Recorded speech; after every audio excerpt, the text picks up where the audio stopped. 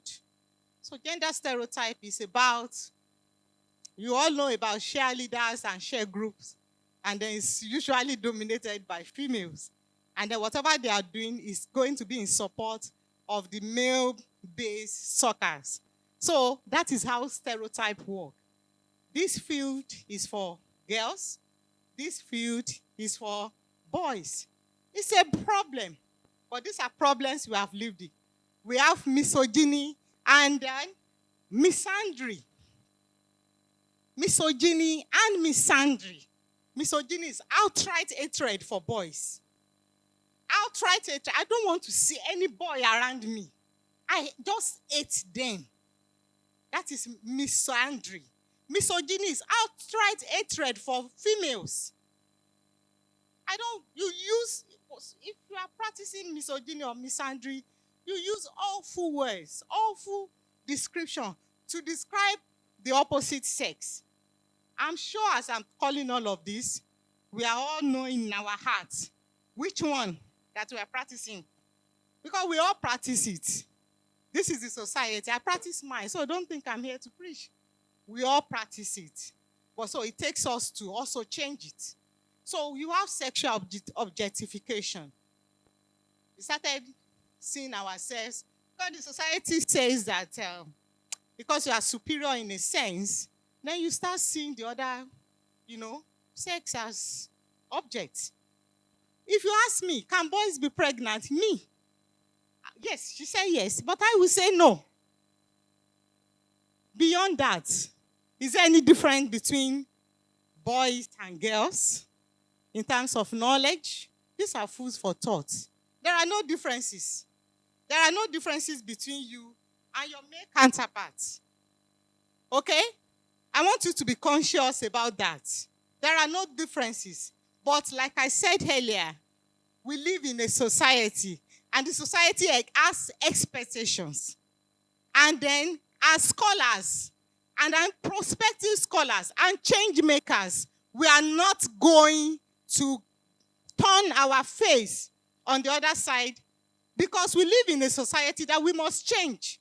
And we cannot import Western feminism and transplant it, into Africa. So what are we going to do? There are suggestions. I'm not going to impose any of these suggestions on you, but I'm going to make suggestions. Number one is outright gender blindness.